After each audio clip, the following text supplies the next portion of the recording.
Sup? Let's start with what I have to add to what I just heard about Hurricane Helene. There are two key things that have been troubling me. First off, we're chasing after lithium like a dog chasing its tail.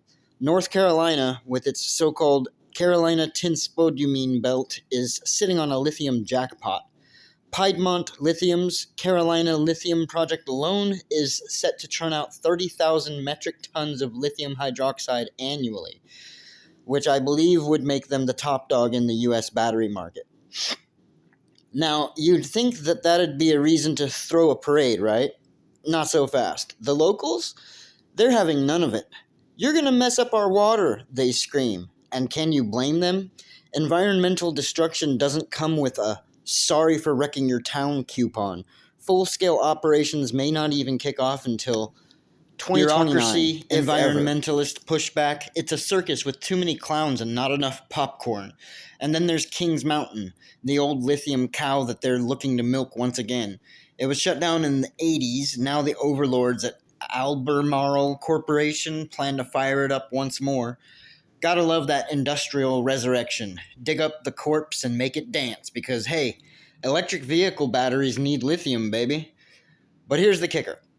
North Carolina's in the middle of this so-called battery belt, with all the EV giants like Toyota setting up shop. So, the whole state could become this lithium wonderland.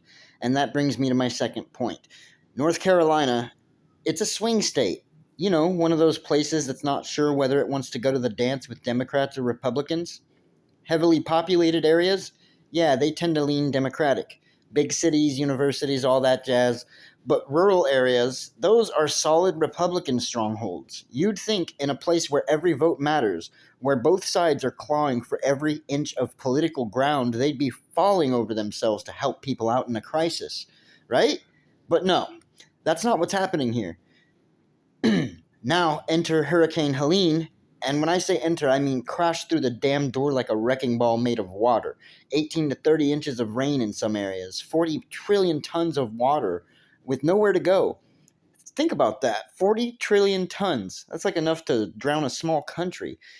Obviously, lots of people are dying and even more are missing right now. But on top of that, this is going to be a lot of long-term damage to these rural areas. These waterlogged fields are going to be ruined for quite a while. You know what happens when that kind of water comes down? The low-lying rural areas, the ones with rivers, floodplains, and farmland, get absolutely hammered. These folks already don't have the best infrastructure, and now their crops are under 6 feet of water. Their livestock is drowning, and their roads are washing away. That's their livelihoods. But hey, don't worry, right? The government's got this under control. Oh wait, no, they don't. Days go by, and where's FEMA? Nowhere to be seen. You got people trapped in their homes waiting for help, and the government's sitting on their hands. They've been talking about 200 dead, but anyone with half a brain knows it's got to be way more than that. And you want to know what really makes this stink? They're stopping civilians from helping. You've got people out there with supplies, food, blankets, and their own boats and helicopters trying to do what the government won't, and they're being turned away. And get this, they're telling folks, we only want cash donations, not food, not supplies, just money. Now, what does that tell you? It tells me something smells fishy. I mean, this isn't the first time a relief effort has been hijacked by grifters, but now it's just blatant. You can't trust the relief organizations anymore. They've been taken over by people looking to make a quick buck, and it's a tragedy. But they're treating it like a business opportunity. Then there's the National Guard. You remember Hurricane Katrina, right? This is the second biggest hurricane since that. And the National Guard was on the ground before the storm even hit for Katrina. But now here we are in 2024, and it's taking days to get a couple thousand troops into North Carolina. And instead, where are we sending them? Kuwait. That's right. The day after this hurricane, we sent a bunch of troops to Kuwait. The same National Guard that's supposed to be here protecting us is halfway around the world fighting someone else's war for corporate interests. These are supposed to be our people, our militia, but nope, we're too busy fighting wars for bankers to help our own citizens in a crisis. And the cherry on top, they're literally stopping civilians from saving lives. There's civilian helicopter pilots flying their own chopters on their own dime, rescuing people who are reaching out, begging for help. and they're telling them to stop, threatening them with arrest. Can you imagine that? It pisses me off. Someone doing the government's job for them, and they're punishing them for it. How does that even make sense? And you know what makes it even worse? This is all happening right before an election.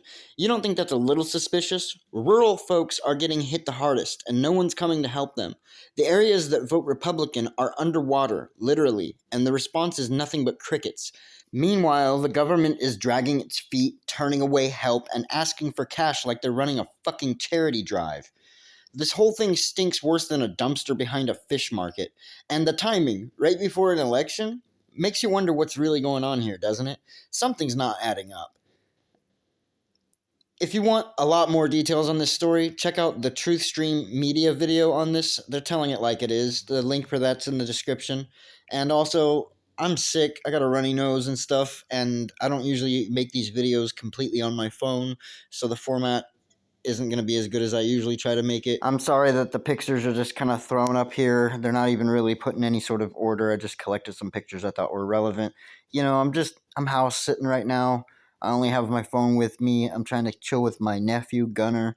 And, you know, I heard this information and I learned about the lithium and I learned about the Democratic Republican leanings and the population density of certain areas, and I just really felt like throwing this video together. So I'm going to have a good rest of my night, and I hope you guys do too. Keep these people in your prayers. Night.